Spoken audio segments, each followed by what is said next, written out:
Bonsoir à tous, bonsoir aux téléspectateurs de Télé Créole et bonsoir aux auditeurs de Créole FM, puisqu'ils nous écoutent sur les ondes de Créole FM.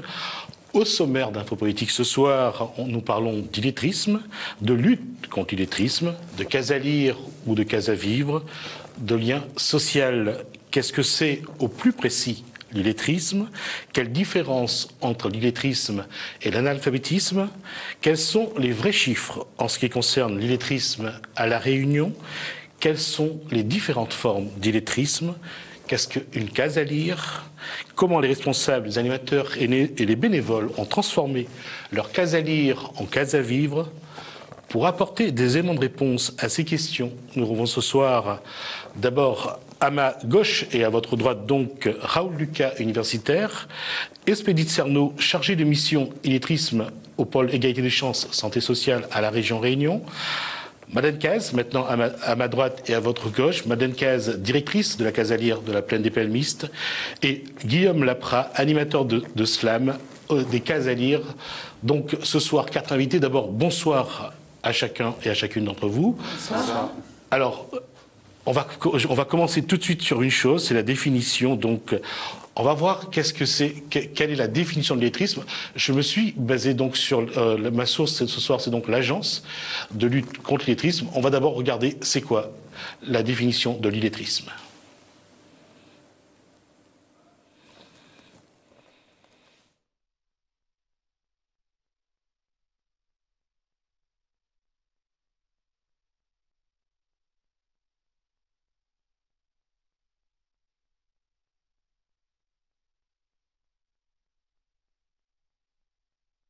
Courante.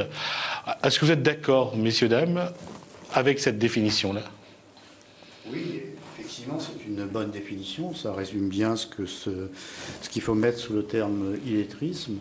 En fait, ce qu'on peut dire, c'est que c'est quelqu'un qui va passer par l'école, qui va, au sortir de l'école, en raison des difficultés d'apprentissage qu'il aura eues, ne pas avoir une bonne maîtrise du lire, de l'écriture et du calcul, ou c'est quelqu'un qui va, après l'école, désapprendre. Donc c'est une définition. Alors ça c'est le terme, désapprendre. On va revenir là-dessus parce que on va parler tout à l'heure des formes d'illettrisme.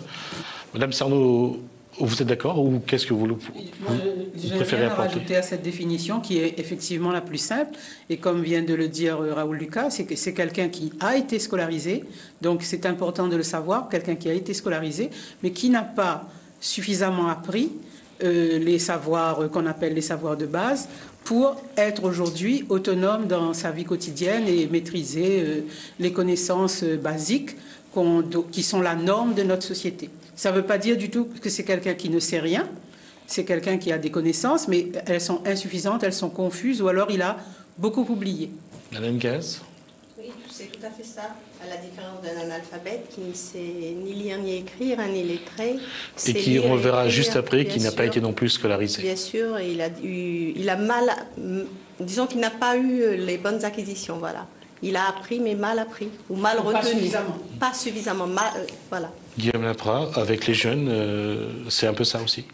C'est ça, mais rien à rajouter. D'accord. C'est ça, c'est bien ça. On va passer donc, on va voir juste pour qu'on soit vraiment précis sur cette question, on va voir c'est quoi l'analphabétisme. Ça nous donnera l'occasion de faire un petit retour en arrière. On parlera sans doute de l'ARCA avec Raoul Lucas et sans doute Expédite Cerno également. Mais juste pour qu'on soit sûr, qu'est-ce que c'est l'analphabétisme? On regarde tout de suite la définition.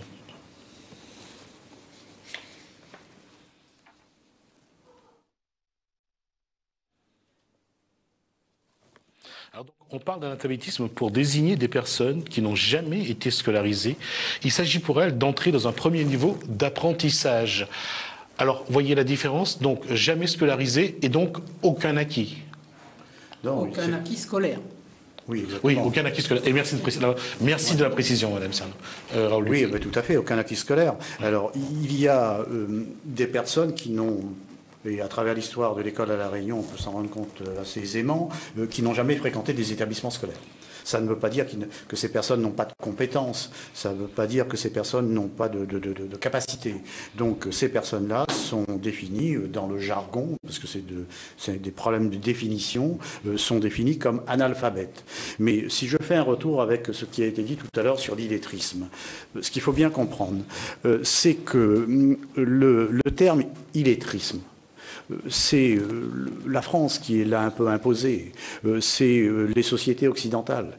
Parce que pendant très longtemps, dans les sociétés occidentales, on a considéré que la question de la maîtrise de l'écriture, la maîtrise de la lecture, la maîtrise de savoir de base, était une question qui était réglée, que l'école l'avait réglée. Or, chacun peut comprendre que quand on ne continue pas à entretenir ces savoirs, on va finir par désapprendre, par les perdre. Et surtout en zone tropicale où il y a beaucoup d'érosion. Mais donc on va les perdre. Le mot est joli. Et donc à partir de là, on a pris, notamment en France, le terme d'illettrisme pour faire la différence entre ce qui est un analphabète et ce qui est un illettré. Alors, juste avant de revenir à l'illettrisme, je vais juste vous poser une question. L'analphabétisme, est-ce que vous êtes confronté à ça dans le travail? Est-ce que vous avez des exemples de personnes que vous avez rencontrées qui souffrent vraiment de ne pas savoir lire et écrire? Madame Gaz? Moi, j'en ai un, mais très proche. Mes parents ne savaient ni lire ni écrire.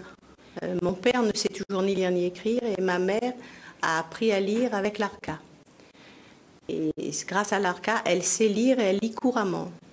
Alors justement, si on revient 20, 25 ans, voire 30 ans en arrière, on parle de l'ARCA cette fois-ci. Cette fois-ci, c'était de l'alphabétisation et non pas la lutte contre l'illettrisme. Oui. Alors aujourd'hui, quand on fait on regarde le parcours qui a été mené entre ce moment où il fallait alphabétiser, parce que les gens n'avaient vraiment aucun acquis scolaire, voilà, pas de lecture, pas d'écriture, pas de calcul, à aujourd'hui. Si vous faites la différence entre... Qu'est-ce qui vous surprend le plus? Alors, il faut faire attention. Dans les années 1970, le terme illettrisme n'est pas encore inventé en France et n'est pas encore imposé. Donc l'ARCA ne pouvait pas parler d'illettrisme, ce terme n'existait pas encore. Tout à fait. Alors à partir de là, les termes qui étaient là pour rendre compte de ces situations, c'est le terme analphabétisme. Et après, il y a, je ne veux pas rentrer dans la technique, il y a toute une série d'autres termes qui précisent cette notion. Mais qu'a fait l'ARCA? L'ARCA a fait deux choses fondamentales, voire trois. La première, c'est de montrer qu'il y a une nécessité de professionnaliser, si on veut, remettre les gens dans des processus d'apprentissage. Ça ne peut pas se faire n'importe comment, dans n'importe quel cadre, avec n'importe qui, et de façon bénévole. Ça, c'est la première chose. Celle-là a été fondamentale parce que c'était un combat qui n'était absolument pas gagné. La deuxième chose, qui va alimenter au début toute une série de polémiques, et qui peut encore aujourd'hui alimenter des polémiques, c'est que l'ARCA a montré, à travers ses travaux, à travers ses résultats et les expériences qu'elle a menées, avec Mme Cerno et avec d'autres, qu'on pouvait avoir connu l'école et être redevenu analphabète. Et à cette époque, on disait redevenu alphabète ou tomber dans l'idée et tomber dans l'analphabétisme. Que donc, ce n'était pas simplement une question de gens d'une certaine génération et qu'on considérait que quand ces gens allaient disparaître, eh bien cette question allait être résolue. Ça, c'est le deuxième grand acquis qu'on doit à l'ARCA, qui a contribué à faire prendre une réflexion sur ces questions. Troisième acquis, c'est donc de bâtir, tout à l'heure on en parlera peut-être, de bâtir un certain nombre de démarches, ce sont des démarches techniques, ce sont des démarches professionnelles, donc il y a des outils, et donc et ça c'est le troisième acquis de l'ARCA. On parlera de méthodologie donc dans un instant. Juste pour qu'on soit précis sur cette question, revenir sur les formes, les différentes formes d'illettrisme. Je vous propose de les regarder et de voir que finalement, vous allez être surpris que finalement il y a beaucoup plus d'illettrés à La Réunion et peut-être qu'on est aussi parmi parce que la définition donnée par l'Agence nationale contre l'illettrisme, de la lutte contre l'illettrisme, est assez impressionnante. On regarde donc ces différentes formes d'illettrisme. C'est pas nous qui serons tués, Pauline.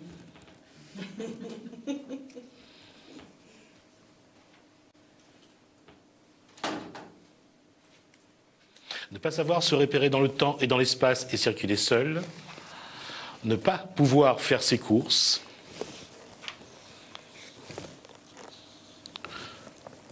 Ne pas savoir prendre un médicament. Ne pas savoir lire une notice.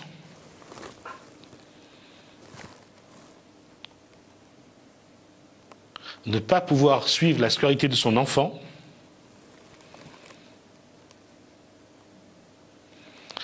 Ne pas pouvoir lire un schéma, c'est vrai aussi pour une carte. Ne pas pouvoir communiquer avec son entourage au travail. On va pouvoir aussi ajouter d'autres formes, ne pas pouvoir entrer dans la lecture d'un livre, ne pas pouvoir retirer de l'argent d'un distributeur automatique, ne pas savoir lire une consigne de travail ou de sécurité, ne pas savoir lire un planning d'horaire de travail, ne pas savoir calculer des quantités. Et ce ne sont que les formes qui ont été retenues, bien sûr. Donc, ça veut dire bien, on revient bien à quelque chose. D'abord, il y a est-ce qu'on a acquis ou pas les éléments, et surtout, est-ce qu'on a gardé, on a conservé les éléments qu'on a acquis pour pouvoir lire un schéma, pour pouvoir ne serait-ce lire une notice, monter un meuble. Vous voyez, c'est la question d'illettrisme à ce niveau-là a évolué. Est-ce que ça vous surprend? Non. Ça ne veut pas nous surprendre puisque nous sommes de ceux qui travaillons avec ces personnes quotidiennement. Mais je voudrais quand même dire, si vous voulez, que toutes ces non-compétences qui ont été listées là, ça n'est pas figé. Vous n'allez pas trouver facilement une personne qui est donc ne peut pas. Voilà. Donc on aura des gens qui seront capables de faire certaines choses dans cette liste et pas d'autres.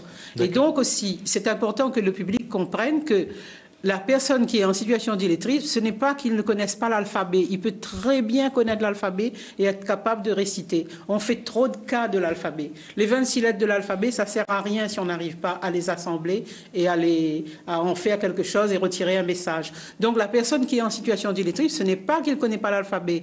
Ce n'est pas qu'il ne sait pas mettre les lettres de son nom. C'est qu'il est dans cette situation où il y a ces actes qui sont ordinaires pour tout un chacun, que la personne soit n'arrive pas à faire, soit ne maîtrise pas suffisamment. Mais par exemple, moi je voudrais dire quand même que je prendrais par exemple ne pas être capable de faire ses courses, c'est pas tout à fait exact. Les gens sont capables de faire leurs courses, mais ils ne le font pas avec l'aisance que nous on aura quasiment, si je peux me permettre l'expression triviale, les doigts dans le nez.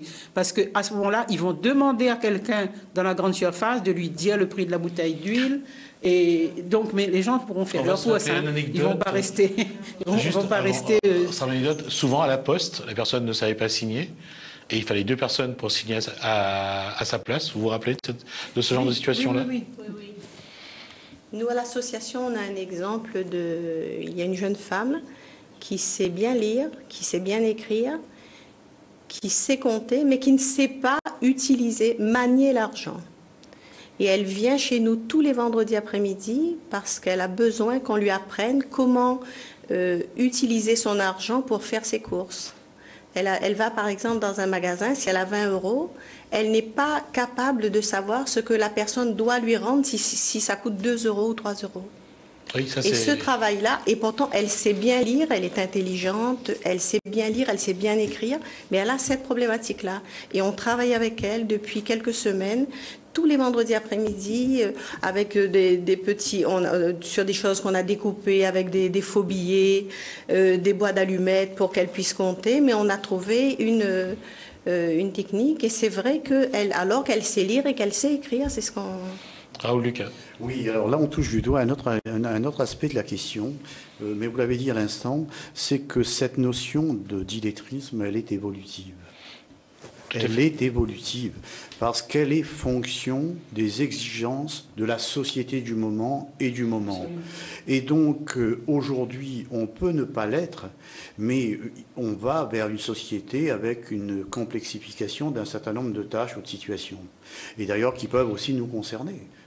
Dans un certain nombre de démarches qu'il convient de faire, eh bien, on va du coup se retrouver dans cette définition. Madame Cerneau et moi-même, nous étions dans les années 80 à l'île Rodrigue, où nous travaillons sur justement également un plan de lutte contre l'illettrisme. Eh bien, quand on est allé à Rodrigue, quand on a commencé à mettre en place ces actions, on s'est rendu compte, et ça va dans le sens de ce que disait tout à l'heure Madame Gaz, on s'est rendu compte que les personnes avaient beaucoup de difficultés à compter. Elles avaient beaucoup de difficultés à compter et elles avaient beaucoup de difficultés à se rendre compte si ce qu'on leur rendait comme roupie correspondait bien à ce qu'elles devaient recevoir, parce qu'elles avait donc un rapport un peu difficile avec l'argent, avec la monnaie, tout simplement parce que pendant très longtemps, et c'était un phénomène assez nouveau qui était en train de se généraliser, il y avait des choses qui nécessitaient pas le recours à l'argent. Il y avait beaucoup de transactions qui se faisaient, qui étaient du troc. Donc, quand on a généralisé cela, eh bien, il y a des exigences sociales nouvelles qui sont apparues et qui induisent après des comportements. Alors, avant de continuer, on va regarder justement, on va parler des dispositifs, de tous les dispositifs concernant la lutte contre l'illettrisme, de tout ce que vous pourrez nous dire ce soir, de tout ce que vous avez mis en place, de tout ce que vous faites. Juste avant, on va regarder un petit reportage sur les activités qui sont proposées. Nous avons visité donc la Casalière de Sainte-Suzanne et la Casalière donc de la Plaine des Palmistes. Je vous propose donc de regarder les activités qui y sont proposées.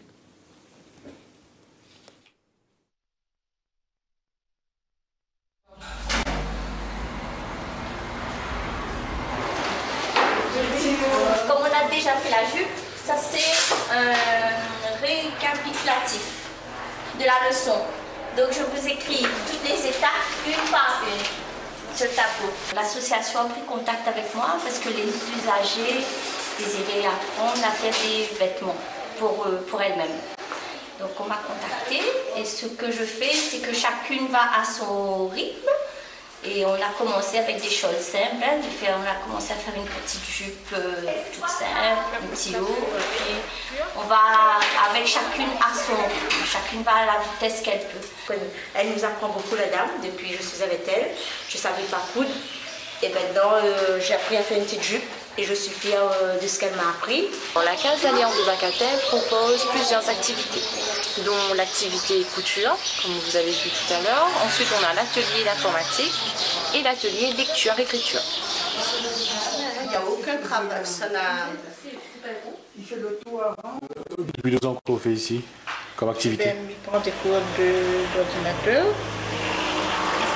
Et puis de temps en temps, on fait un petit peu de couture, comme voilà.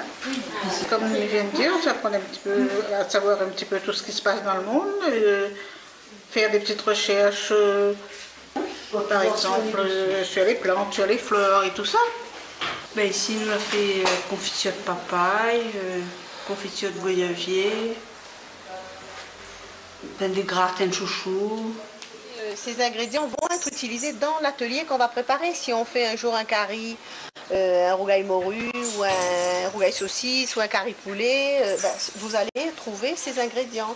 On a des braies de citrouille, les braies de citrouille, nous fait curry avec. Il y a en général un groupe qui se met là pour trier si c'est des braides, pour trier les braides. Et puis toute la partie vraiment cuisson, ça se déroule de ce côté-ci. Alors, au niveau des adultes, les adultes viennent emprunter des livres avec nous pour se familiariser avec le plaisir de lire en fait chez eux. Et au niveau des enfants, le mercredi après-midi, on passe 1 heure de temps, 2 heures de temps avec les enfants à travers la lecture, des petites histoires, par exemple, Histoire douce.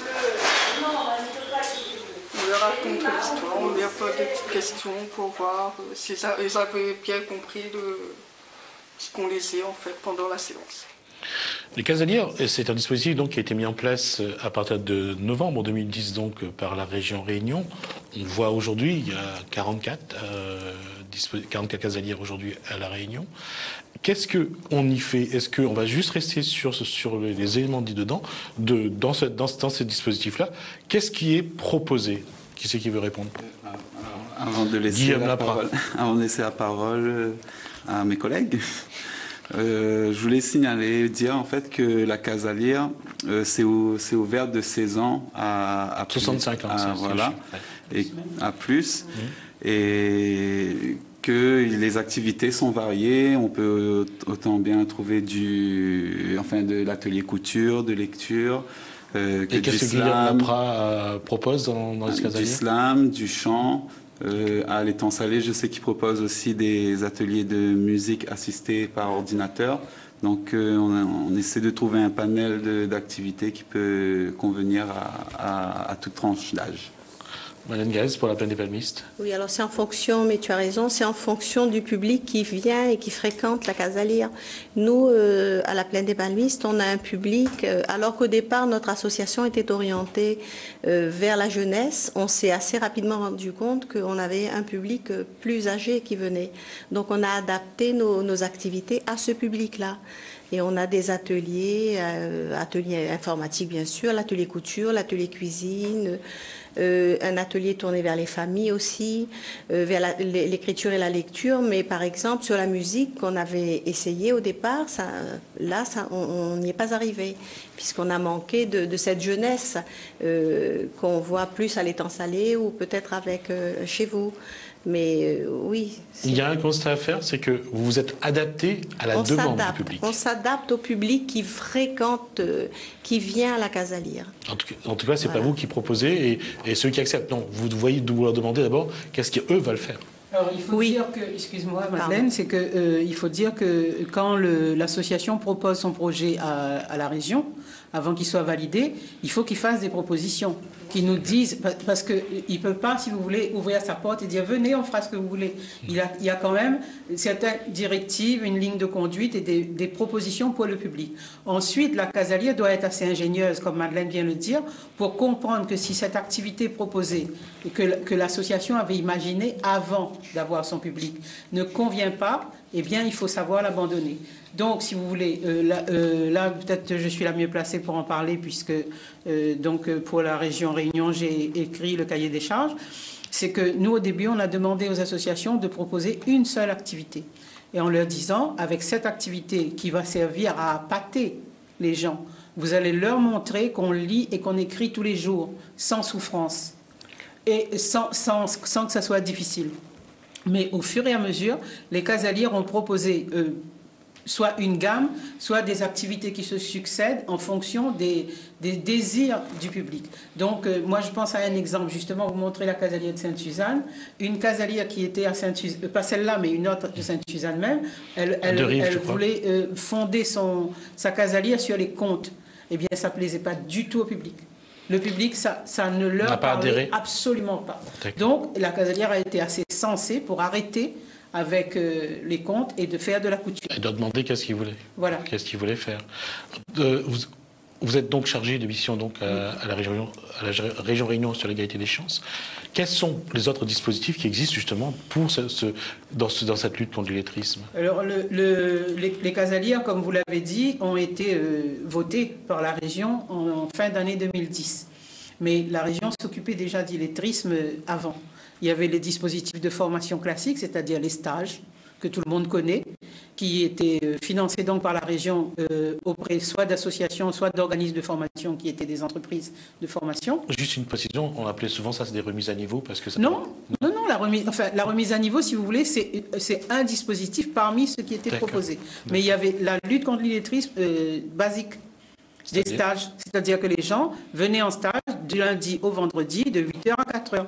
Et on leur apprenait les savoirs de base. Et ça, on a vite fait de dire que ça ne marchait pas. Ça marchait. Ça marchait avec des hauts et des bas. Mais on a résolu à un moment de se dire qu'il faudrait un dispositif plus diversifié et plus proche des gens pour compléter, parce que de toute façon, on se rendait bien compte qu'il y avait quand même beaucoup de gens qui avaient des réticences pour aller dans ces stages, parce que ça leur rappelle l'école, où ils ont été en échec. Et donc, on a créé ce dispositif de Casalire pour venir compléter ce qui se faisait déjà. Alors Lucas, sur ce dispositif de lutte contre l'illettrisme, les cases à lire, quel regard? Je trouve que moi j'ai découvert ça un jour que j'ai été invité à la région pour intervenir sur cette thématique, puisque c'est une des thématiques sur lesquelles je travaille depuis un certain nombre d'années. J'ai été complètement épaté parce que, et après je m'y suis intéressé d'un peu plus, puisque nous avons mené à la demande de la région des études sur ces questions.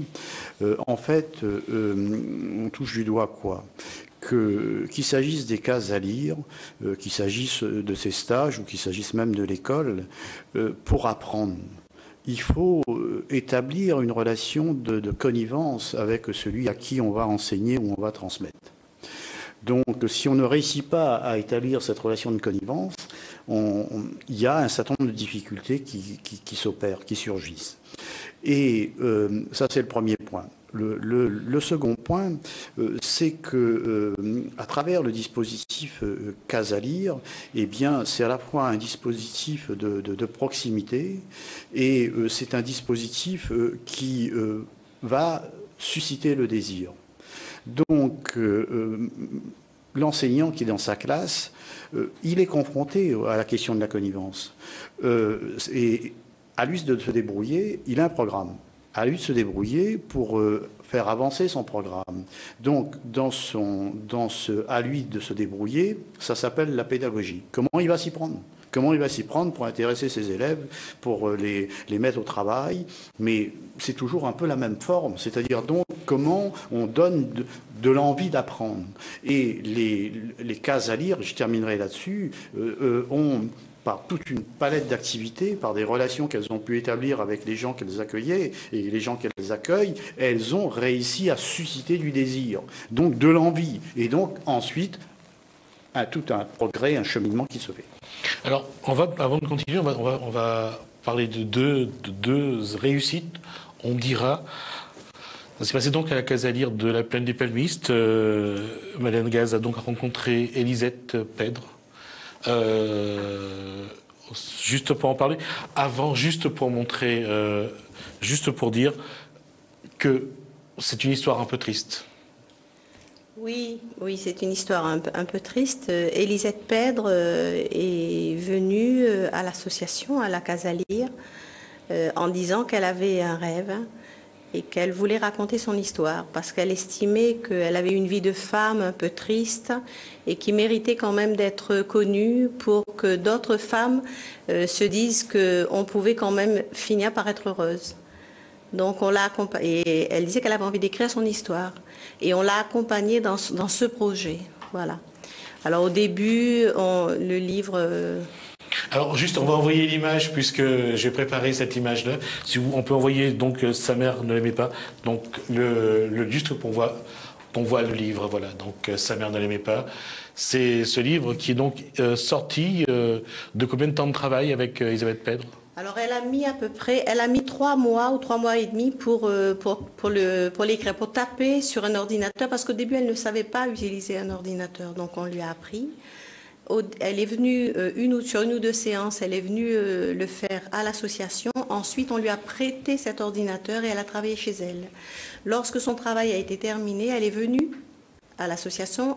On a imprimé ce qu'elle avait écrit et on a eu 3 semaines toutes les deux pour travailler son texte et pour ensuite l'éditer. Parce que ce qu'on essaye de faire sur tout le travail d'écriture que nous faisons à l'association, on a la possibilité, cette chance-là, de pouvoir l'éditer. Donc le livre d'Elisette, il a mis de la naissance, enfin de la gestation, comme on peut dire, à la naissance, au bébé, on va dire 5 mois. Et le livre donc est paru en... Le livre est sorti en fin 2013. Je crois, c'est ça, hein, c'est ça. Hein. Il est sorti en 2013, il a été présenté parce que Expédite a fait en sorte qu'il paraisse dans le journal de la région. Elle a été interviewée justement par des journalistes de la région, par des radios. Elle est passée à la télévision. Et elle a été très très fière de pouvoir montrer ce qu'elle avait écrit et son travail. Elle en a été très très heureuse. Si on parle au passé, c'est que Elisette Pedre, donc, qui est décédée l'année dernière. Alors, on a eu juste le temps de présenter son livre pour la Journée internationale de la femme. Oui. Et elle est morte au mois d'avril, oui.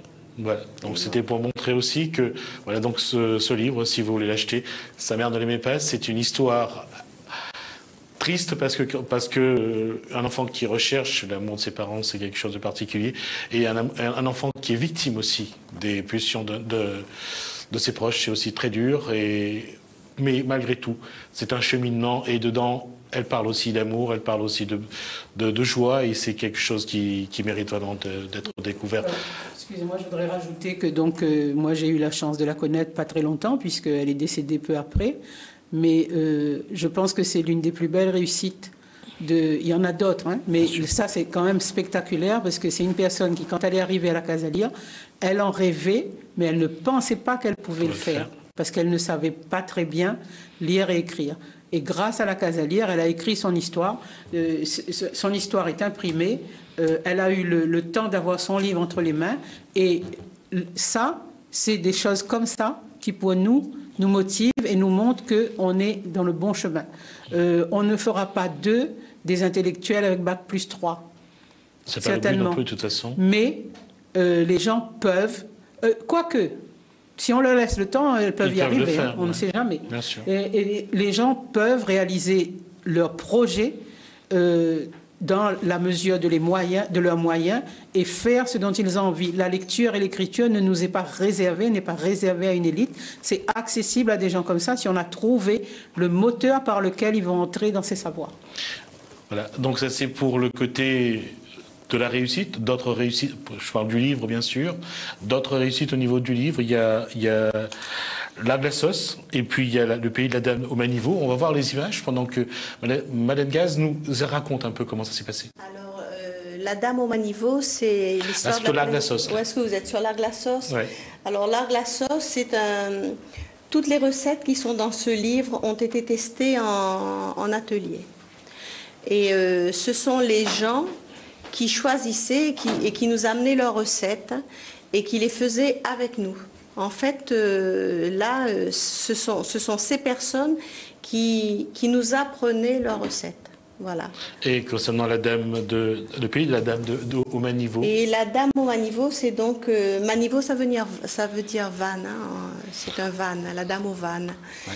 Et c'est un livre qui a été écrit à partir des histoires de la vie des personnes, des anciens de la plaine des Palmistes.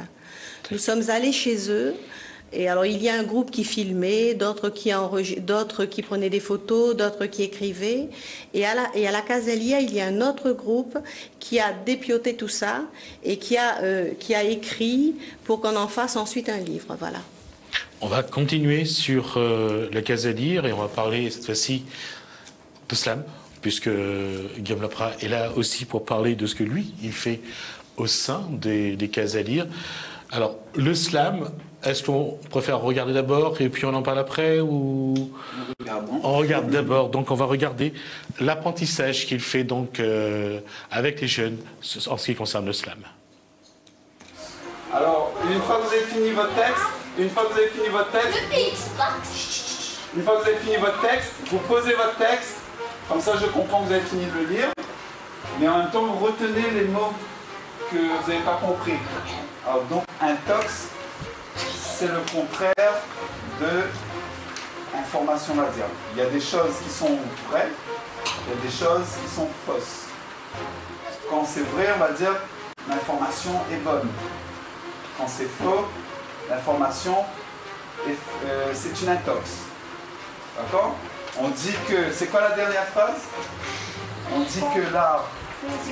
c'est pour les bêtes, mais c'est une intox. On dit que l'art c'est pour les bêtes, mais c'est une intox. Alors on dit que l'art c'est pour les bêtes, mais c'est... Voilà, mais c'est faux, c'est pas vrai. C'est pas vrai, c'est une intox. Ah, alors c'est un mot anglais. Un B, un R, un E, un A. Alors ça se dit break. Alors c'est quoi le breakdance avec la danse debout et Panthéon. Alors tu écoutes, Lily? Alors c'est quoi? Le breakdance, c'est de la danse debout et de la danse Panthéon. Je savais pas comment on écrivait. Voilà, ben ça s'écrit comme ça, break. Dance. Alors, dance, c'est écrit dance. C'est écrit danse. Mais là, c'est écrit en anglais, hein, faites attention. À l'école, ne vous trompez pas. Comment on écrit danse? D-A-N-S-E. Alors, c'est S-E, hein, en français. Mais les anglais, il y a des mots qui ressemblent au français, mais ça ne s'écrit pas tout le temps pareil. Là, c'est breakdance avec un C, parce que c'est en anglais. Ah, pareil, c'est un mot anglais. Attends.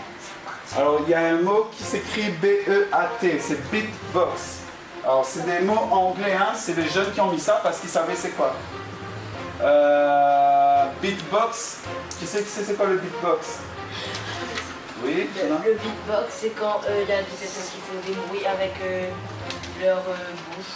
Voilà, alors le beatbox, ça veut dire boîte à rythme. Et en fait, c'est les gens qui font de la musique avec la bouche. Par exemple, alors une batterie. Une batterie, on a le kick, ce qu'on appelle le kick, le pied. Et en beatbox, les gens n'ont pas trop de moyens, donc ils font. Alors, on a la caisse claire. Caisse claire, c'est. Non, c'est. Et les gens, ils n'ont pas les moyens de s'acheter une batterie, donc ils font. C'est moins cher, mais ça fatigue plus. Ok? Apparemment, c'est vrai. Tout le monde rigole sur le plateau. La question, c'est, en fait, au moins deux choses. Beatbox, c'est ça? Beatbox, voilà. Boîte à rythme. Ça, je l'aurais au moins appris ce jour-là. C'était juste pour l'anecdote. Et finalement, qu'est-ce qu'ils apprennent plus? C'est la musique qui les entraîne pour apprendre les mots, ou c'est les mots qui les entraînent pour apprendre la musique? On va dire les deux. On prend. Alors déjà, s'ils viennent, c'est qu'ils ont un centre d'intérêt. Donc, on va essayer de s'intéresser à ça et d'enrichir un peu leur vocabulaire, même peut-être au niveau de l'anglais.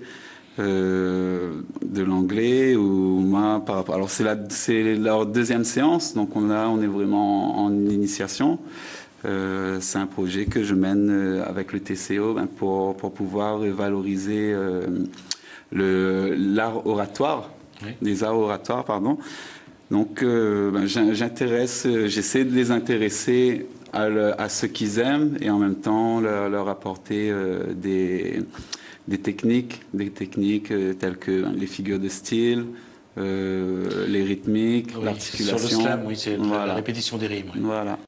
Et ce qui est pas, pour vous qui avez regardé, on a vraiment l'impression d'un cours de français où on disait comment on écrivait les mots, ou c'était vraiment un cours de slam pour vous? Non, c'est un peu découpé, mais oui. En fait, moi, j'ai déjà vu aussi là, parce que ce sont des enfants, hein, moi, j'ai vu donc les Guillaume intervenir auprès d'adultes, à la possession ou au port, je ne sais plus. Après, ce qu'on voit, nous, c'est le résultat. C'est-à-dire qu'à la possession, les femmes qui fréquentent la Casalière ont construit leur slam. Et elles ont pris une chanson de Daniel Waro. Elles ont adapté, chacune dit un couplet, et elles disent ce qu'elles pensent de leur casalière avec cette petite chanson qui se conclut en maloya. Donc ça, c'est la possession. Oui. Ça, c'est la possession. Donc, je veux dire, là, c'est quand la séance, elle est filmée comme ça, on voit que le petit morceau, mais après, le résultat, c'est la production qui est fait ici ou là par des groupes que Guillaume a menés. En dehors du combat de l'illettrisme, il y a aussi leur redonner confiance. C'est des gens qui n'osent plus trop s'exprimer, parler en public. Donc le plus, c'est la confiance en soi et la prise de parole. La prise de parole en public. Et oui, justement là-dessus, c'est un constat qu'on doit faire. C'est Casalière, c'est association, Casalire, le travail commun qu'il y a au sein de ces structures. Il y a une réalité. Vous avez créé un lieu de rencontre. Une case, voilà. Une case où... C'est-à-dire que, évidemment, l'objectif final de la région, c'était que les gens puissent approcher la lecture et l'écriture en comprenant que ce n'est pas forcément pénible, au contraire même, que ça peut être du plaisir. C'est la lecture plaisir qu'on voulait leur faire découvrir. Mais ils ont développé aussi donc des liens très forts ici et là. Et ils ont développé aussi quelquefois une activité lucrative. Et puis les gens, ça a fait émerger les talents parce que nous on peut pas mettre le pied à la plaine des Palmistes sans revenir avec beaucoup de confitures, de achats, ceci ou cela, des trucs qu'ils ont fait qui c'est excellent parce que c'est des compétences que les gens avaient mais qui étaient restées enfouies en elles, ces femmes, ou dans la maison. Mais là maintenant c'est sur la place publique, elles peuvent vendre leurs produits. Voilà. Alors, ces cases à lire, donc ces endroits, ces sites qui accueillent, c'est aussi des lieux de rencontre aujourd'hui et on va écouter ces 2 ou 3 personnes dire exactement qu'est-ce que ça leur apporte et ce qu'ils en retirent. Rencontre à nous entre nous, mais c'est d'être en groupe. Et bien sinon ça va, avec les filles ça passe bien, on s'entend bien et le courant est là quoi. C'est un endroit où on se retrouve, où on se pose, où chacun prend un café, où tout le monde discute. On peut même parler de choses de la maison, de difficultés qu'ils peuvent rencontrer. C'est un espace où il y a un lien social très fort, où des amitiés se créent, de bonnes rencontres. Il y a le plaisir d'être ensemble et je pense que c'est vraiment, on est dans la notion du vivre ensemble sur ce type d'atelier. Alors, de case à lire à case à vivre, un lien social, un vivre ensemble, on peut aller, vous qui avez vécu avec l'évolution de ces structures, la case à lire, vous pensez qu'aujourd'hui on en est là? Vraiment un lieu de rencontre? Oui, moi je pense que tous les gens qui viennent dans les cases à lire, maintenant elles ont créé des liens entre elles, elles se fréquentent entre elles. Moi, je le vois au niveau de la plaine des Palmistes, ce sont des personnes qui vont chez l'une et chez l'autre. Donc, ils se fréquentent en dehors de la structure. Ça a créé un lien aussi en dehors. Et ce que je vois, c'est elles prennent plaisir à être ensemble et à apprendre ensemble. Et aujourd'hui, dans certains ateliers, je vois par exemple, si je prends l'exemple de l'atelier informatique, les plus anciennes aident celles qui arrivent, les nouvelles ou les nouveaux. Et ça, c'est vraiment, et il y a cette notion de partage, de faire des choses, de solidarité, de faire des choses ensemble. Ça, c'est certain. Guillaume Lapra, au niveau des jeunes, d'un public plus jeune, c'est-à-dire que vous rencontrez, il y a aussi des échanges, il y a aussi des liens qui se créent. Moi, dans ma case à lire, on n'a pas encore de jeunes, justement. J'aimerais qu'on puisse... Le public jeune que vous rencontrez, avec qui vous travaillez? Alors, quand je travaille avec les jeunes, il y a... Par rapport à ce groupe-là ou d'autres que vous avez eu avant? Alors, moi, ce que je retiens, c'est que il y a pas de... À l'école, il y a quelque chose qui se fait, c'est... les premiers de la classe jouent souvent avec les premiers de la classe et les derniers de la classe jouent souvent avec les derniers de la classe. Dans mes ateliers, je me rends compte que tout le monde se regroupe. Comme disait Madame Gaz, il y a ce principe de tutorat aussi, d'entraide.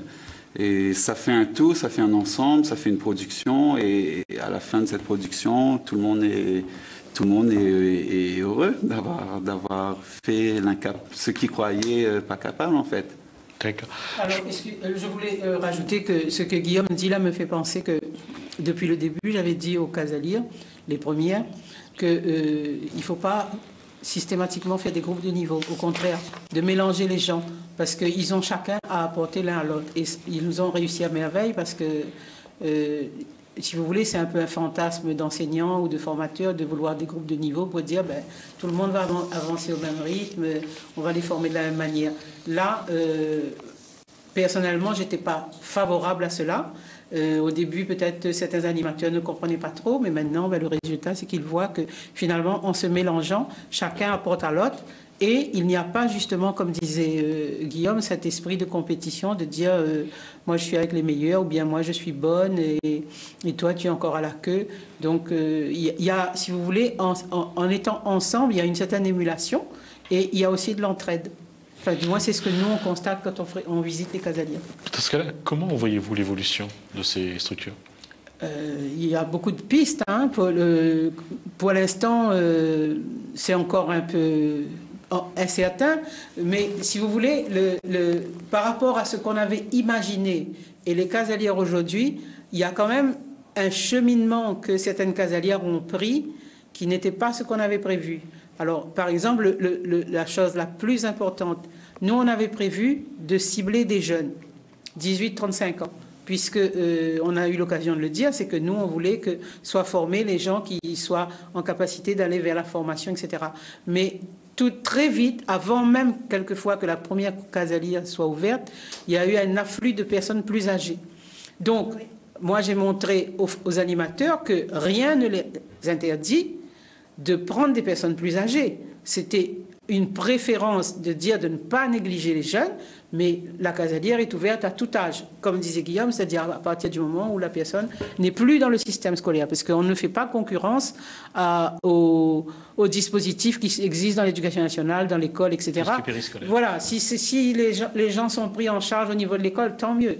Ça, nous, c'est pas notre cible. Notre cible, c'est ceux qui n'ont plus cette possibilité, qui sont sortis de là et qui sont persuadés que de toute façon c'est fini, c'est foutu, et de toute façon ils sont en échec. Donc c'est là que nous on les prend. Et il se trouve qu'il y a des Casalières où les jeunes viennent, notamment je pense à Saint-Pierre, à Ravine-Blanche, il y a beaucoup de jeunes. Et là, d'autres Casalières où les gens sont un peu plus âgés. Mais ça n'a aucune importance puisque ce qui compte c'est que les gens, ça leur plaît, qu'ils ont envie et qu'ils trouvent des réponses à leurs besoins dans ces Casalières. Alors Lucas, je reviens à ma question. Comment faut-il faire évoluer ? On voit que chacun s'adapte en fonction du public. Dans ce cas, quelle évolution faut-il mettre en place pour que ça soit, je dirais pas la rigueur, plus performant, plus efficace ? Mais je pense que c'est déjà efficace. À partir de là, il y a ce qui se fait dans une Casalière sur un lieu n'est pas forcément transposable. Il y a autant de Casalières et autant de démarches qui peuvent d'une Casalière à l'autre n'être pas les mêmes. Mais il y a un point commun qui est le susciter du désir, comme je l'ai dit tout à l'heure, et créer des conditions pour remettre les gens dans une confiance en eux importante. Et après, ça c'est quand même quelque chose qui est très très important. Et cet esprit, cette démarche, elle va se préciser en termes de démarche, elle va se préciser. Il va y avoir des choses qui vont sans doute demander à évoluer, mais c'est très très important.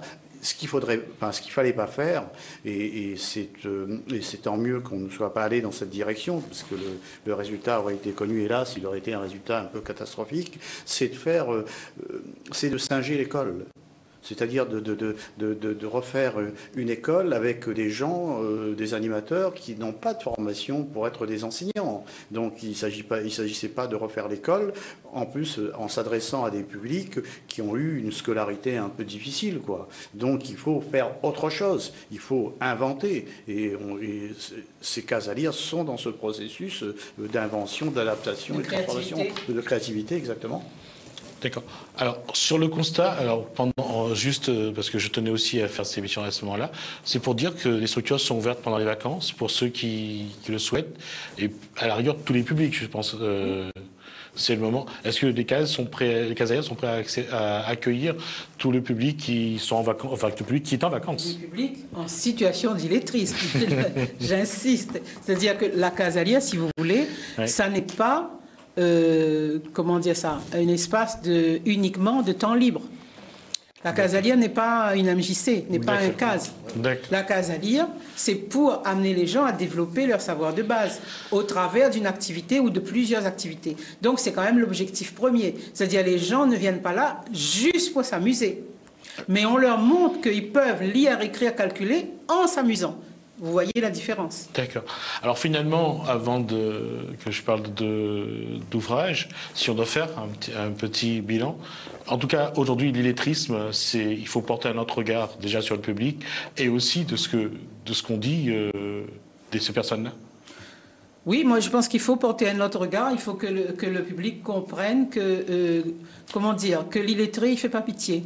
Alors peut-être qu'il y a des gens qui ne seront pas d'accord avec moi, mais j'y tiens. L'illettré, il ne fait pas pitié. C'est quelqu'un de normal, une personne ordinaire qui a besoin d'aide pour les savoirs de base. C'est tout. C'est pas un pauvre diable dans son coin qui n'a pas fait rien. Il faut le prendre en pitié, dire on ne pas lire, on fait pitié. Non, c'est quelqu'un qu'il faut lui montrer que la lecture, l'écriture, le calcul, c'est des savoirs qui sont intéressants, qui peuvent les réinvestir, mais c'est une personne qui peut être très bien. L'autre jour, j'ai entendu la rediffusion sur une chaîne concurrente d'une émission qui s'est faite à Sainte-Suzanne, justement, avec les gens de la Casalire, une vieille madame de 71 ans qui disait moi, m'y débrouille à moi depuis longtemps, mi ça va à droite, mi ça va à gauche, mi ça va en France. Quand m'y connaît pas, mi demande de monde, bien m'y regarde les flèches, m'y débrouille à moi. Donc les gens vivent.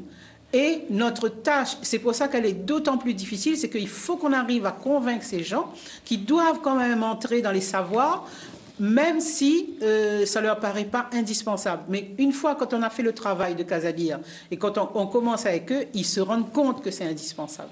Et c'est là la subtilité. D'accord. À moins que quelqu'un ait quelque chose à rajouter. Non. Je vais juste vous présenter ce livre, si on peut faire le gros plan. Donc ce livre de... Alors, Expédite Cerno. Là, il est marqué Expédite Laop Cerno. C'est... Bon, ben ça a une histoire. Hein, c'est que...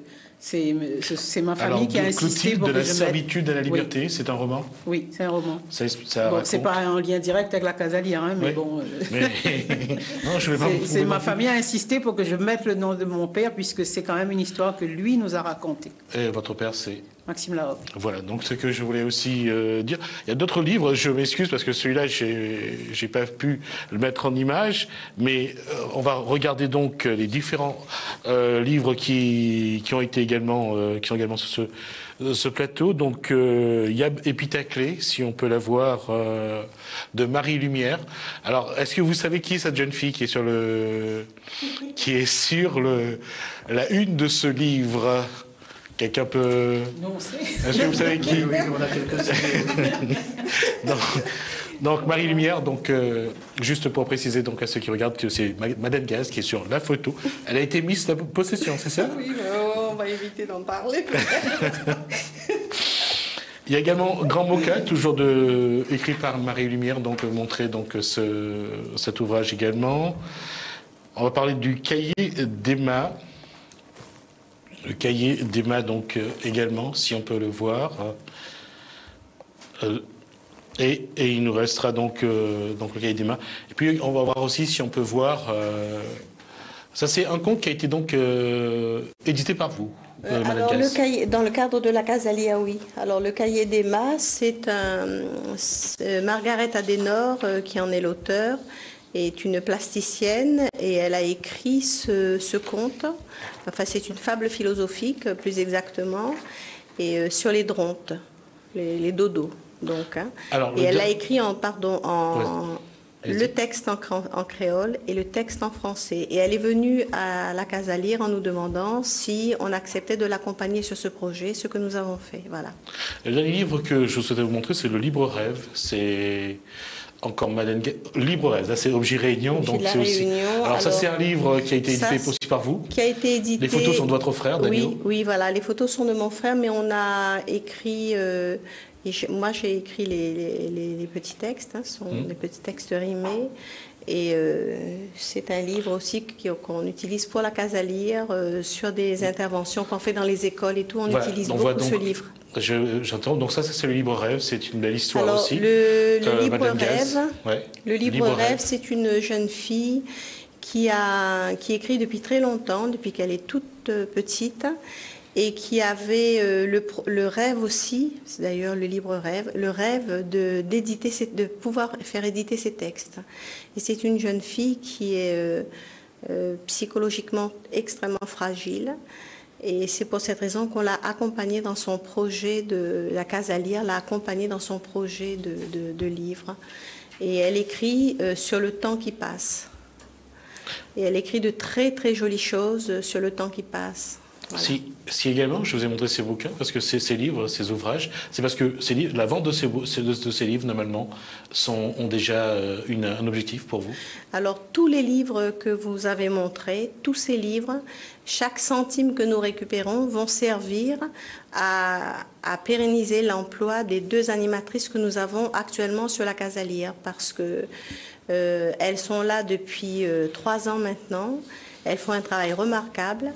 Et elles sont hyper sérieuses et j'aimerais, pour que la Case à lire puisse continuer à exister, pour qu'on puisse continuer à fonctionner, on a besoin qu'elle reste là.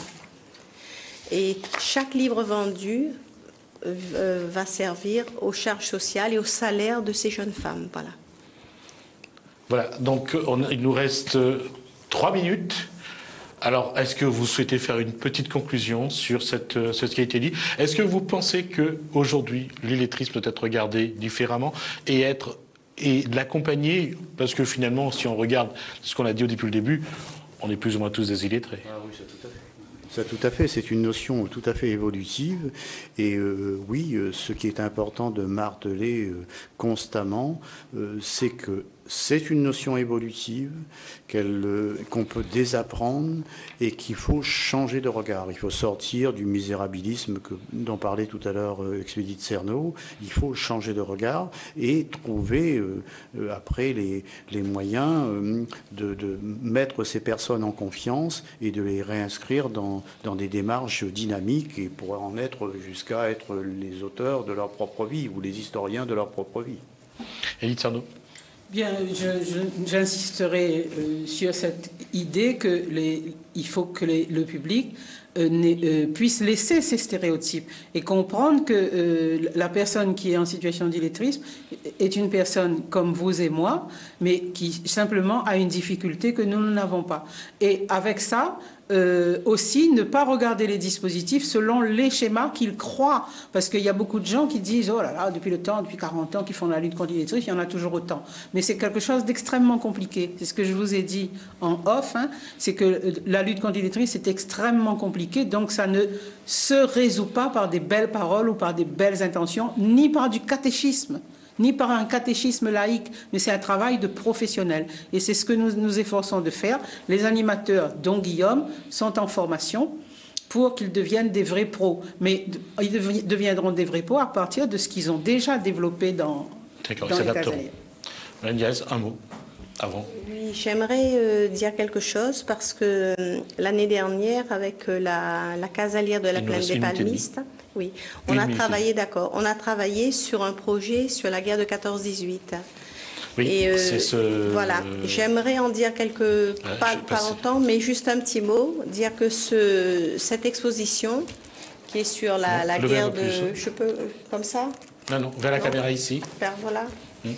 Alors, cette exposition a reçu le label du comité du centenaire et a également reçu l'aval du ministre de l'Outre-mer, de Madame Paul Angevin, qui nous accompagne, qui nous aide et qui nous accompagne pour que cette exposition soit montrée en métropole. Donc en septembre, elle va être montrée à Portet-sur-Garonne, dans la région toulousaine. Pourquoi? Parce que c'est la ville de l'aérospatiale et qu'il y aura un vernissage, une conférence, des présentations dans les écoles et les collèges et lycées de Portet-sur-Garonne, où on va parler de Roland Garros, qui est notre réunionnais, notre célèbre réunionnais, et on va donc présenter notre exposition et ce CD, voilà.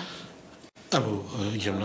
J'invite à toute personne ayant des difficultés, enfin, qui se sentent mal par rapport à leur situation et de ne pas avoir peur. On est là en tant qu'animateur, pédagogue, et on est là pour les pousser vers le haut pour qu'ils puissent se sentir comme tout le monde, car ils sont comme tout le monde, comme l'a dit Expédite Cerno. Merci Guillaume Laprat. Donc Guillaume Laprat, animateur des Cases à lire, Madeleine Gaz, donc directrice de la Case à lire de la Plaine des Palmistes, Expédite Laop Cerno, donc chargé de mission à la région, donc à égalité des chances et santé sociale, donc à la région, et Raoul Lucas, donc universitaire.